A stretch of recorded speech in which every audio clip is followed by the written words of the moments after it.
Welcome to House of Horns. My name is Victor Corona, aka Victor Producer, and joining me as always is Gilbert Manzano, who does it for Sports Illustrated MMQB. And after a couple of technical difficulties, we're finally on here. We're ready to discuss the Rams 2025 schedule. We're gonna give you guys our takeaways, but Gilbert, just your overall, just big picture of the whole schedule here for the Rams. What was your biggest kind of like takeaway right off I'm the not, bat? I'm not gonna lie to you, Vic. I guess to kind of give you the behind the scenes, like I guess Yes. my job at SI, I look at the NFC mostly. By the way, check out my story at Yes. si.com. I did all the final record predictions for the NFC, so the Rams are on there. Maybe you like the Rams record, maybe you don't. I don't know, but I'm gonna piss off a lot of fan bases tonight and tomorrow with my NFC record predictions, but they also made me type out all the NFC schedules week by week, day, time, Oh wow. location, and my eyes started burning after 5 or 6 of these. So it's like I wrote them, but I never Yeah. processed anything. So I'm glad we're doing the show right now to like really break down the Ram schedule and see what I missed here. But I guess off the bat, one thing I didn't notice because I was curious, I think the Cowboys had 8 primetime games, freaking 8 games in primetime. And then at one point, I thought they had 5 Thursday games, but my eyes were so blurry by then that TNF and SNF looked the same. So Yeah. they have 4 Thursday night games. I'm like, that's insane. The Bears are getting a lot of love, which I think is reckless after last year. You know, they got the hype last year and they flopped and they let Caleb Williams get sacked 68 times. And this year they got more offseason additions and they're once again, beloved. And the one that earned it though, the Commanders, they're going to be on prime time a lot because Jaden Daniels was fun to watch a year ago, but maybe Jaden Daniels could be set up for a sophomore slump. And then also, the Rams to keep it with the home team here, they got a good amount of primetime games. That late in the season, I think it was maybe it's a Monday night or I think it's Monday night in Atlanta against the Yep. former coach Raheem Morris and Zach Robinson. That could be a big playoff implication game right there too. So yeah, a lot of primetime games that I got to kind of somehow absorb. I'm writing these schedules out. Okay, time, date, location. I can't do it, man. It's very tedious. Yeah. I hate it. I hate this time of year because of that. But I also like it because you got to call your shots, man. You have no more excuses. Excuses. Yeah. Free agency, frenzy in the rearview mirror. The draft completed. It's in the books, and now the schedule is in order. That honestly makes a big difference because I want to say I was very harsh on the 49ers. I'm sure the Rams fans will appreciate that. But their schedule, the first 5 weeks, it's kind of a cupcake. I'm going to put it out there. So stuff like that matters, and we'll talk about it right now in terms of Yeah. the Rams' point of view. Yeah, and I mean, I think one of the things we discussed on Compass on the Beat yesterday, in terms of the wish list that we were kind of hoping for the Rams, one of them came true, and that was that they're going to get a bye week in Week 8, Gilbert, Oh yeah, right after their London trip to face the Jaguars. So that was one of the things that. The other thing I said, maybe not get 2 Thursday night football games. They got two of them again. They're very popular on Thursday night. Maybe it has something to do with the fact that Amazon was trying to recruit Sean McVay, and maybe they want more they're meetings. like, well, if we weren't able to get him on the booth, we're gonna get him twice a year now. So two years in a row, Amazon Prime gets two games, and yeah, it's three Gilbert for the three East Coast road trips, all with 10 a.m. Starts, are within the first 6 weeks. Gilbert, Mm. that's something. They'll have another one in week 13. So four of them, and as you said, that one to Atlanta is a primetime game, but four primetime games for the Rams as well, as you talked about. But I'm with you too. Like, I had to put in some of these games in here for our banners, and I was just like, well, I understand, and you having to do it for uh, all the teams in the NFL must have been pretty hard because, like I said, I had to do this. It took me about 15 to 20 minutes to do it myself. Yeah, but I think from the Rams' point of view, like I think the schedule, the first couple months, like you Yes. mentioned, it broke their way favorably.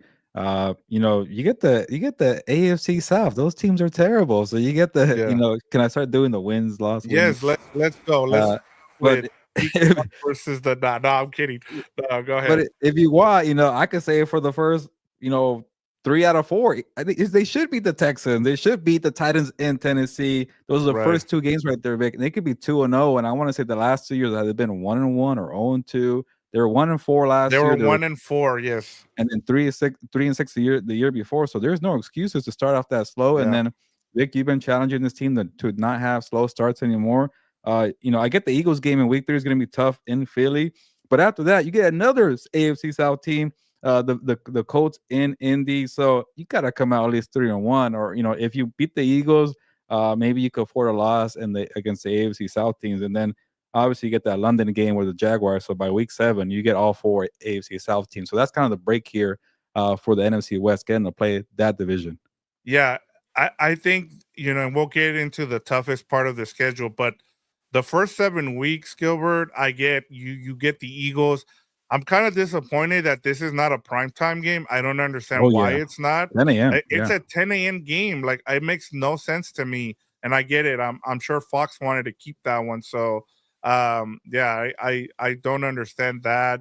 But you also get the Ravens there week 6. We'll see how that one goes.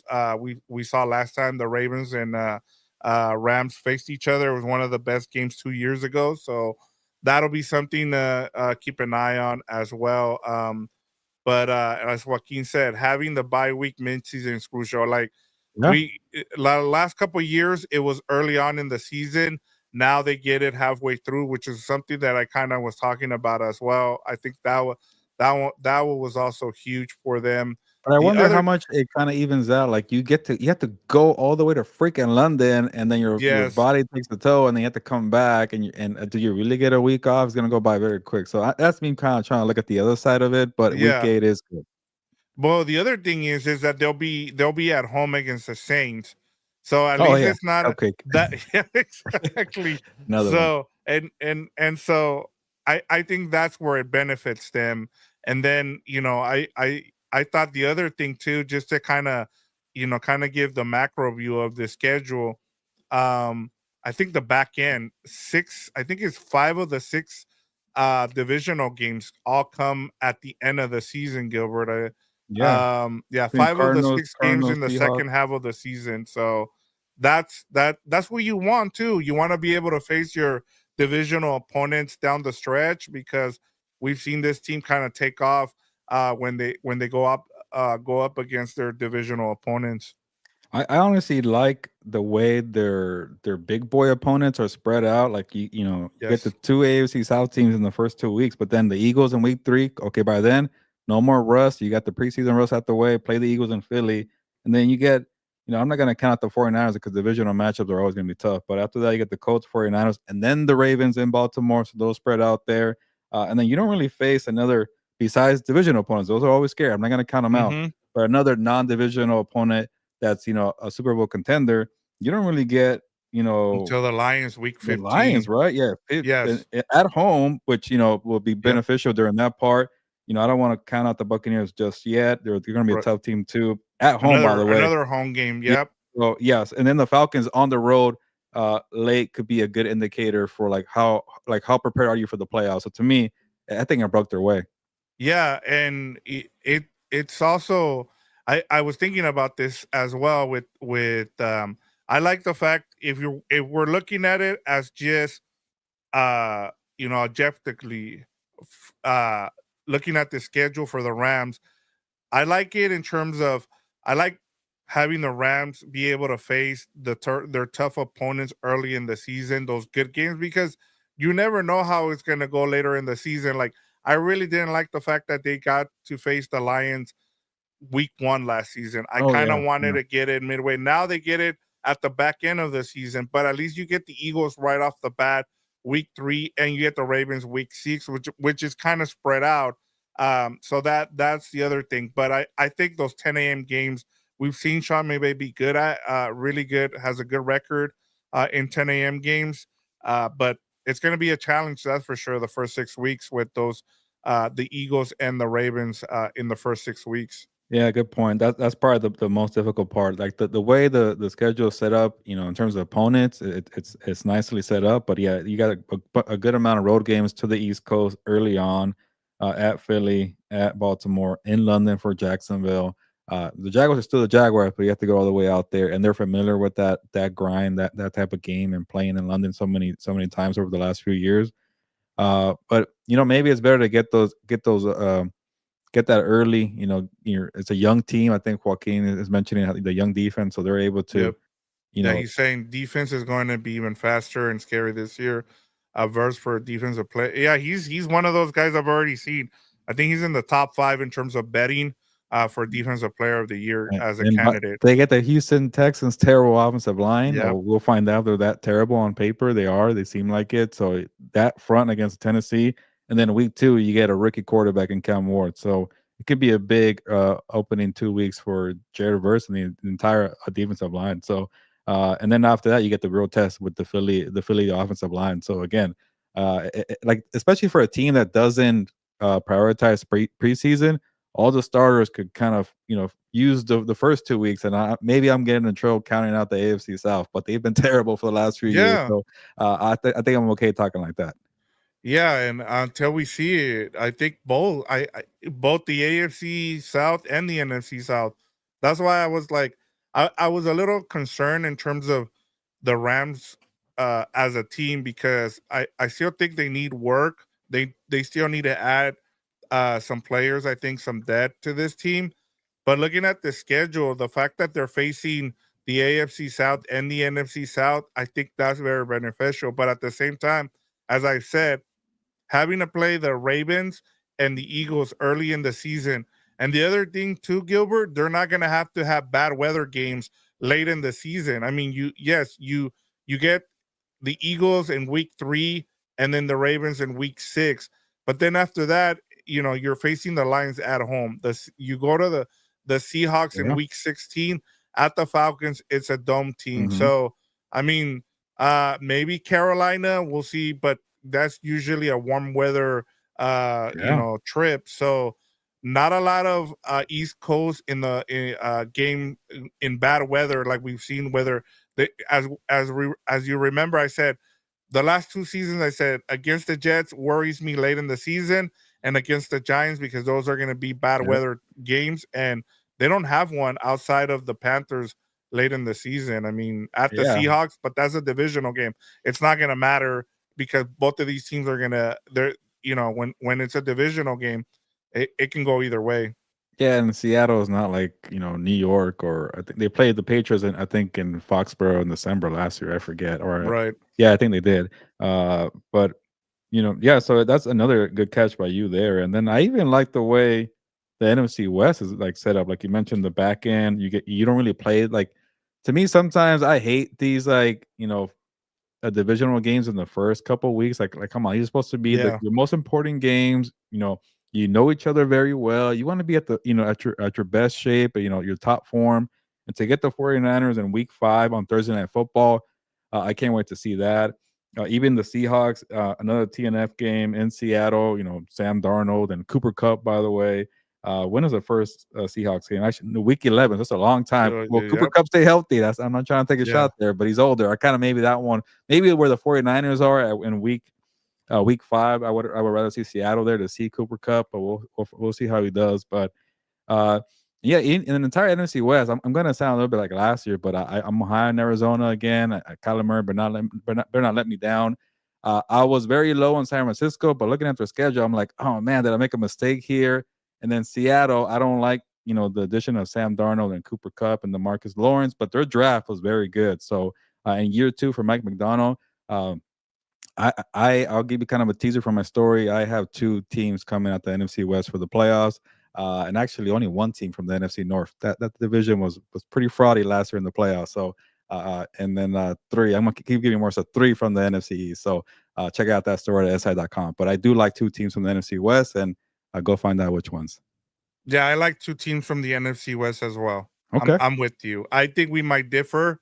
I Mm. I know we San will. Francisco They're or both. Seattle I or would say Arizona. 2. I'll say this. Both of them wear red. I would be my guess. Ah, Um, okay. yeah, not both teams make it, but I think the two teams that wear red in the NFC West, I think one of them you have and I have the other one making the Okay. playoffs this Yeah, year. that's pretty accurate. Yeah, I'm just yeah, not high on Sam Darnold, so that's so that's yeah. kinda No, giveaway I there. am not. I'm not putting the Seahawks there Yeah, yet. I'm No, not. But not with even Sam their Darnold. team looks pretty good. So, Yeah, it's not an easy division by any means. That's why I got 2 teams making it there. People wanna overrate the NFC North, that's fine. Maybe the NFC East gets a little overrated, and I'm overrating them. I'm being the culprit there for overrating them, but they did a lot of moves there. George Pickens, Deebo Samuel going to the Commanders and the Cowboys. I even like the Giants, but they have a brutal schedule. They're playing their own division, NFC East. They're playing the AFC West, 3 West, which is. playoff teams last year. Would you say the AFC West is the best division in football going into this season? Mm, I gotta think about it. But to finish my point on the Giants, they also Yep. have to play the damn NFC North. So like Right. that's brutal for her. Even if they got the last place schedule, that's my another observation. There's no gimmies for the Giants. Brian Davis, sorry, but I honestly I haven't really wrapped my mind around the AFC because I haven't had them this off season. But like even to the Raiders, I like them, but like I like the Broncos a lot. I know our guy Fernando doesn't like the Broncos, but I like the Broncos. And Yeah. obviously, I'm not gonna adopt the Chargers after last year. They made me look like a fool because the Jim Harbaugh effect, and they should be better in year two. So and even with the Chiefs, I'm not ready to jump off the bandwagon just because it got beat down by in one game in the Super Bowl. But I'm not saying they're going to be, you know, terrible, but they're still going to be in the mix. So I think Right. it makes it a very competitive division. It's just to me that the NFC North with just too many question marks. New quarterback in Minnesota, McCarthy coming off an injury. I just don't get the vision in Green Bay. The Jordan Love progression is worrisome. They got a bunch of wide receivers after they supposedly had a lot of good receivers, and they never added to the defense. And then Detroit has to start the season without potentially, I think he'll be ready, but Aiden Hutchinson, Liam McNeil, and then the two new coordinators, no Aaron Glenn, and then no Ben Johnson. So that to me, that's why I favor the NFC East a little more, and that's why I'm saying don't count out the NFC West because I think that division could be very competitive. I had higher hopes last year, but that division failed me a year ago. Yeah, and I feel like I always do this too, Gilbert, is that I feel like I'm a year ahead. Like I had the Commanders in the playoffs 2 years ago, and then they make the playoffs last year. And there's been other teams where I'm just a year ahead, and that's how you feel. But we know how easily the NFL turns, and Oh yeah, I just I we'll I see took a what gamble on the happens. NFC South too, Vic. So Yeah, I know. that's why, but I really don't like it. We'll see, because I mean the Buccaneers. Every year I Every try. yeah. Every year I try to discount them, and Mhm. we'll see. We'll see I what don't think I've ever happens. picked them to win their division every year. So since they've been on this run, maybe since Tom Brady left, I have not picked them to win the division, and that's good for them. Yeah, yeah, that's good. It's worked out for them. So, but Joaquin says that the Rams will sweep the division convincingly. Nobody can convince me otherwise. Oh, I don't know, man. It's Yeah, gonna be tough. These it's rivalry gonna be. games, even if the Yeah, even if the 49ers or the Seahawks struggle, like I still wouldn't be surprised if they split that series because they know each other very well. Coaches they know each other very well. But maybe even if you go like I don't know 3-3 in division, like I can see the Rams stacking a bunch of wins with the schedule. But to me, I want to see how they do against the Philadelphia, yep, Baltimore. Like last year, we that was kind of my big talking point was the noticeable gap between the real contenders and the playoff teams, and it kind of felt like the Rams were somewhere in that middle. Like they weren't like a fringe playoff team, but they had a ceiling where they weren't going to compete. With Philadelphia, obviously they took them to that last play. But come on, they allowed 200 yards to Saquon Barkley in the ground. They did it twice. yeah, For me, we'll see if Devontae Adams pays off, Puna Ford pays off. Going with tight end in the second round, Terrence Ferguson, does that pay off? So I'm very skeptical of this roster still. There's some holes there, but I really like the way that the schedule broke. And then sometimes that's kind of the way that season plays out for you. If you're able to win with a favorable schedule, did you get a first place schedule or a last place schedule? Where'd you get your bye week? Who got hurt where? Things like that matter in the NFL. yeah. And I mean, kind of breaking down the schedule too. Like it's weird too, Gilbert. Like, and the Rams have one of those weird unbalanced schedules too, because you have no home games between October 2nd and November 2nd. So for a month, with the London trip, and then you have only 2 home games after Thanksgiving. So, I mean, you're gonna have to stack some wins, like you said, and the other thing we talked about too is like before the bye week, you have, as we mentioned, you have the Texans, the Titans, the Colts, the 49ers, and the Jaguars. You need to make sure you come out of that, especially since you're facing the Eagles and the Ravens. If you come out of that Mm. 4-2 or 5-1, Mhm. you need to make sure you do that with no injuries, as we said. And then because you come out of the bye week, you get the Saints, but then you go to the 49ers. You're going up against the you're also you go to the 49ers, then you come home to the Seahawks and the Buccaneers, and then you go to the Panthers. So you're gonna have to stack up those wins. And as you said, I mean, you can always guarantee that you're gonna have a good record against the division, which they've done the last 2 seasons. It's not a guarantee, and we've seen that. So I'm interested now, Gilbert, in terms of just where do you have this team? I don't want you to give me a prediction because I kind of want to wait for that.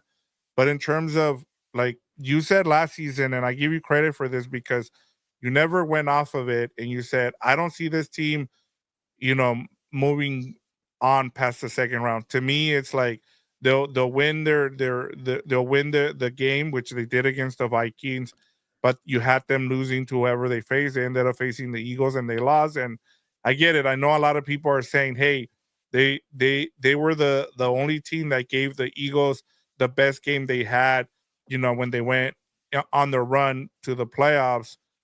But at the same time, you kind of look and there's still some weaknesses there. So where are you at right now? Like, I know things can change between now and the start of the season, but where do you have this team right now in terms of the upper echelon of the NFC? You know what's kind of funny? Maybe next week's spring meetings for the owners could really dictate how far the Rams go. Because if the Eagles lose that tush push, that's going to Yeah. be a difference maker. I feel like, and the reason the Rams and Sean McVay is saying, "Get that out of here." Yep. McVay's calling all his buddies, LaFleur, O'Connell, vote against it. I feel like it's gonna get banned next week. So maybe that's a benefit to the Rams because they like to play smaller football with more athletic guys and beefy guys. So I kind of think that's, at least to me, it's weak sauce, is a weak take to try to ban something that, a team has, gotten better at than every other team. Like, you could train at it too if you want. You want to get bigger players, go ahead and do it.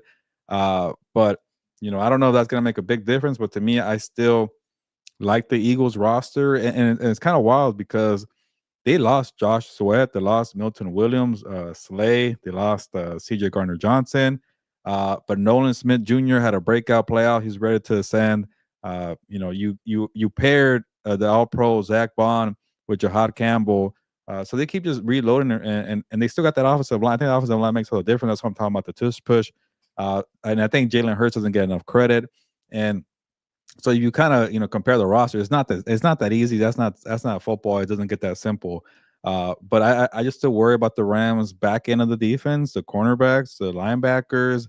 I even worry about the offensive line. Like, I kept telling myself they needed maybe to get a new cornerstone piece there. They haven't done it. Coleman Shelton at center, or Bo Limmer or Avila. I don't know, but I worry about that. Rob Havenstein having procedures on his shoulders. I worry about that too. But I'm going to count on a productive head coach, a Hmm. quarterback that can still sling it, a GM that knows how to make moves, a Devonta Adams addition, which I am high on, to go with Puka Nakua. I think, unless Adams falls off the cliff in terms of production, he still played pretty well, even though he was in that crappy team in the New York Jets. He still dominated, and he has to be at number 2, not number 1. So I think that's maybe good for Devonta Adams here. I don't think Puna 4 is going to be enough to fix the run defense, but after a while, we can't keep praising Kobe Turner and Braden Fisk for their pass rush. You got to stop the run too. Like, your interior guys, that's your Yeah. job. You got to close the gap, and you can't just be a one-trick pony. We knock a lot of run stoppers, like the big nose tackles, because they're one-dimensional, but they stop the run. These guys can't do it. So if you want to be considered like the Dexter Lawrence of the world or Chris Jones of the world, you better do everything. And Hmm. I want to see that duo take steps forward. But that's the thing too, Vic. Maybe I need to put more focus in players getting better. Players getting better in year 2, Yep. year 3, year 4. But at the same time, is the quarterback going to fall off? Is the offensive line going to fall apart? So it kind of, to me, it feels a little bit like last year. But they're going to be in the game. They're going to be contenders for the division, contenders for the NFC. And like I told you a couple of days ago, I'm not married to any team in the NFC. There's not one team in the NFC that I look at. They're gonna run away with it. Like I really don't. I don't know who to pick. Yeah, and I think for me, going off of that, I still have the Eagles and the Lions ahead of the Rams, and it all comes down to their offensive lines. I mean, and the problem is that the Rams haven't. Yes, I like I as I said, before you joined, you came back from paternity leave. My thing was I really like the Puna Ford addition more than I do the Devontae Adams, because offensively we know what the Rams can do, and I get it. They were in the middle of the pack. Devontae Adams takes them into a top 10 offense. I don't know if they can go up to a top 5 depending on what their running backs do in their offensive line. Yeah. But my biggest thing is the fact that those two offensive lines are gonna run all over the Rams, because I just still don't, unless they fix that, and I know that for sure. The other thing is, and this goes to Joaquin's question, is Ramsey gonna be a post first, like trade or something? I still don't even.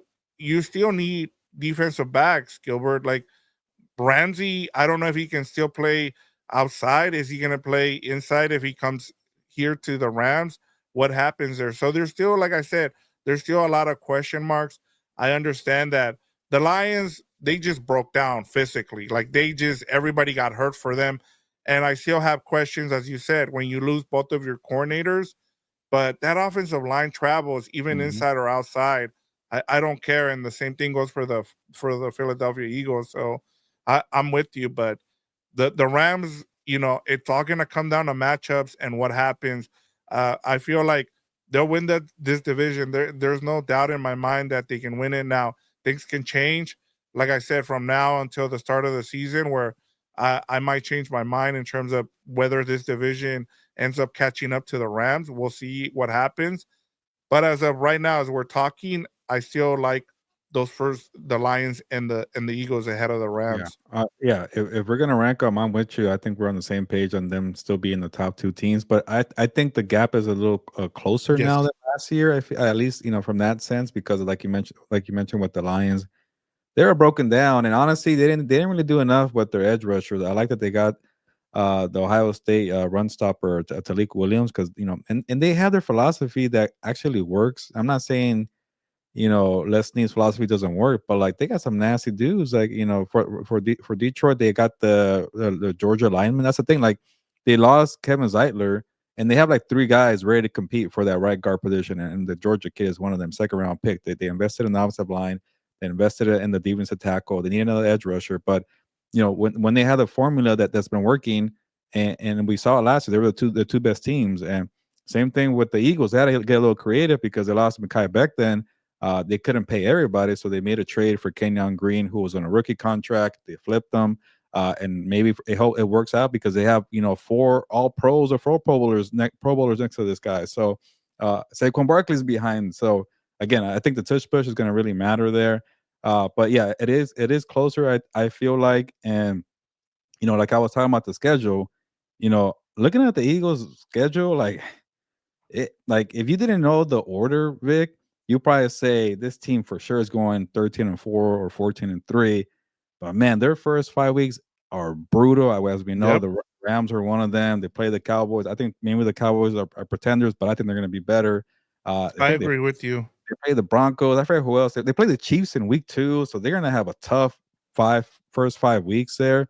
So again, it's all about how the schedule breaks for you. So you never know. But this philosophy of playing with smaller guys against those two teams, I don't like it. And that's why I kind of The feel like same. a little bit of like last year, like yeah, it's those two teams, and then honestly, I'll put the Rams number 3. I'm not worried Yeah. about other teams because I like the Cowboys too, honestly, because they're focusing on the trenches. But I don't. I also the Vikings did focus on the trenches, but I just don't like the unknown of JJ McCarthy. The Packers to an extent also focus on the trenches, but they don't have enough defense. So, but that's the thing, Vic. We could keep talking in circles here. The three things that the Rams have that they do very well, and every team wants this. They have a star quarterback who's clutch, Mathew Stafford. They're loaded with pass rushers. They have that with Jerry Verse leading the way, and then they got skill players: Puka Nacua, Kyron Williams, Devontae Adams. You got those three things there. You tend to do well. It's just they're missing the big boys, the physical, the ruggedness. That's why I really welcome Jerry Verse talking trash, man. I love that Yeah. aspect of the game.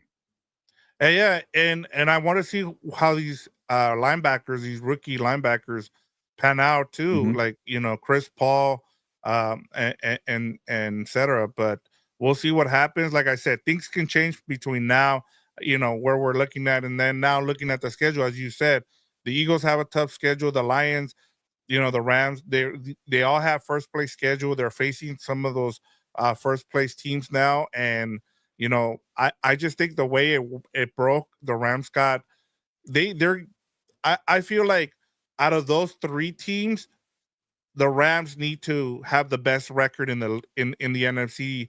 You want to you want to have the best record to be able to host those teams, because I feel like if you have to go to Detroit or you have to go to Philly, I don't think you can win. I'm being just completely honest as of right now, but we'll see. There's still a lot that is going to happen for the next couple months, but um, yeah.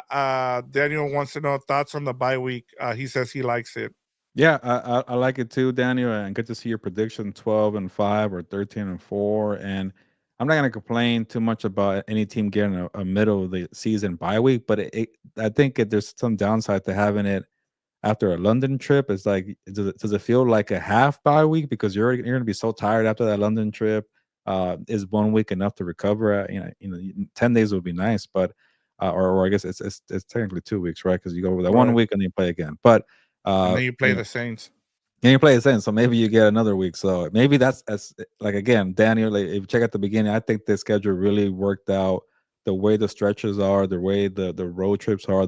Vic brought up there's not a lot of East Coast road trips in the back end of the schedule, so I think it was a very favorable schedule for the Rams, and even for a first place schedule, it doesn't feel like it's loaded with juggernauts because they got to play the AFC South. That's gonna be a big break for them.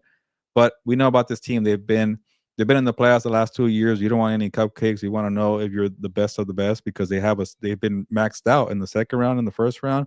You want to see this team go further. So playing Baltimore, playing Philadelphia, playing Detroit, we'll see what they're made of there. But yeah, there's a lot to dissect here. After now that the schedule has been released, we'll see how they do. And there's another point I wanted to make that I'm blanking on, but I'll get back to it. But The other one is yeah, go that the ahead. Rams they will travel the second most miles during the Oh, regular season, damn. behind the Chargers. They're going to travel 34,832 miles this season. A So, London trip. the, yeah, the London trip, those 10 a.m. games early on in the season, three of them in the first six games.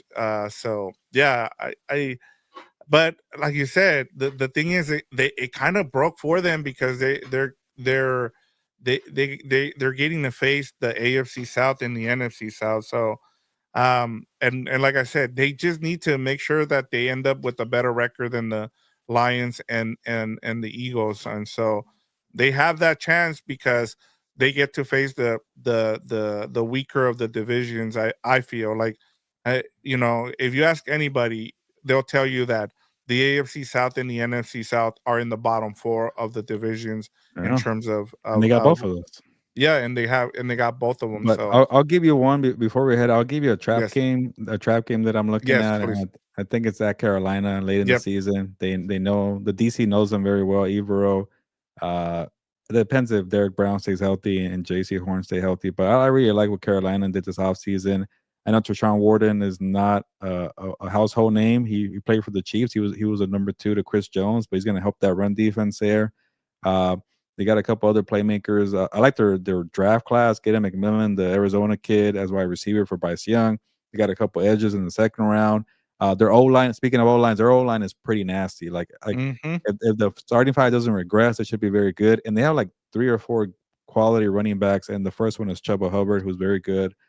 It's all set up for Bryce Young. If he's good, it could be a sleeper team. If he's not good, then Yeah. they're not going to be any good at all. But at least the Panthers have a roster to see if he's gonna be a franchise quarterback or not. And if he is, I'm gonna circle that game for a potential trap game. Remember last year, I think you mentioned it was maybe The Giants, the Giants yeah, last the year, and Jets, and then the yeah. Giants the year before. So Yep. that could be one there for this year. Yeah, and that's the one I would have gone with as well because I looked at it. I'm like, the rest of them are either divisional games or you have the Lions or the Falcons. The Falcons doesn't seem like a trap game because you're going up against Raheem Morris. So I'm with Prime time you. too. It would be week 13 would be the trap game there.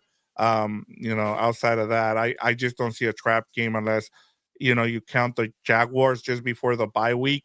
And having to go to London could be a Oh, trap, but especially after that facing the Ravens and having to go. My guess is they're gonna go straight from Baltimore to London. They're yeah. not coming back to LA. And so that would be the other thing to kind of consider. All right, Gilbert. So uh Daniel gave us his prediction. He says 12-5, 13-4. Right now I'm gonna say 11-6. Mm. Right now, I'm gonna say 11-6 just because I don't know what I want to see more additions to this made to this team. I want to see whether or not they get Ramsey, whether or not they add more pieces here. So right now I'm going 11-6. Where do you have it right now? Yeah, and one more thing on the Jaguars game, and that could really show if the secondary is any good at all. Because Brian Thomas Jr. is a handful to try to contain. Travis Hunter. Travis Hunter too, who's going to play cornerback and receiver. So imagine your DB is trying to keep up with those burners. When we saw last year, especially in the first 2 months of the season, they could not stop those type of guys. The guys who were speedy burners, vertical threats. That's not an easy game. Another potential track, I guess you could say that. But I'm gonna go back to the favorable schedule, and if you really look at it, there's probably maybe 3 or 4 juggernauts, or I guess big boy teams you want to call them, whatever you want to call them. So I'm gonna bump that up to a 12 win season, 12-5. Like even if they say they lose to the Ravens and the Eagles and the Lions, they could still beat a bunch of other teams with the NFC South, the AFC South, and even if they kind of had a couple stumbles in the NFC West, uh, I think it's gonna go their way. I feel a little reckless trying to make them, that much of a favorite in the NFC West, but I like their defensive front. I like their skill players. I like the coach. I like the quarterback, but you never know in the NFL. But I'm Yeah. gonna go 12-5. I still don't know how much that's gonna expand their ceiling because, like you mentioned, I'm with you. Lions and the Eagles are still in the top 2 in the conference, but in the NFC West, I like the Rams. Yeah, you never know what's going to happen. And, an injury can flip things. We've seen it last. Nobody had the 49ers missing the playoffs last season. And so that just happens. Injuries can happen, and it derails the whole season. We saw it here with the Rams a couple years ago, with after coming out off the Super Bowl. Um, a bunch of guys got hurt. So we have Henry just before we leave. It says playing Philly and Baltimore before winter is so key. 11-6 for Yep. Henry there. Yeah. And I think that's the biggest takeaway, Gilbert, as we have this show and we leave you guys here, is the fact that there's no East Coast games late in the season in bad weather. Like they're not gonna have to deal with bad weather late in the season. I think that's a huge thing. Have as Henry talked about, getting Philly and Baltimore in the first 6 weeks. And then also you get those tests out of the way. That way we'll know how good this team is, Gilbert. Yeah, no. So like Yep. again, I'm okay with that schedule because you don't get the Eagles right away. You get them in week 3, and then you get the Ravens later on in week 6. So and then you don't get the Lions until very later on. So there's no excuses. You don't get like, oh, you got them too early or you got them too late. It's pretty spread, or you didn't get them in a big stretch where you're fatigued or whatever. Like we mentioned, after the bye week, you get the New Orleans Saints. So the LA Rams is going 13-4. That's a lot of wins right there. But yeah, again, sometimes about the schedule, and besides the Yeah. travel, I think it's really worked out in the favor. Yeah, I just try to be cautious, man, because I know that every season is different, and so that's why right now I'm starting at 11-6. It could go up. Like I said, I'm with everybody between 13 and 11 wins. I think it's fair to say for this team. Yeah. Let's see what they do. If they're able to get Ramsey and they can add a couple more pieces, I can bump them up to 12-5 and 13-4. So but that's all the time we have, Gilbert. Thank you so much for having a little bit of time. We had a couple of technical difficulties, so it took us a little while to get on here. But really appreciate you joining us, especially after doing all that scheduling and stuff. So Yeah. thank you so much, Gilbert. But go ahead and get us out Yeah, of here. let's get out of here. But if you're watching this, follow LA Rams' lead, then Daniel Calderon's lead, Henry Camacho's lead. Give us your final record prediction.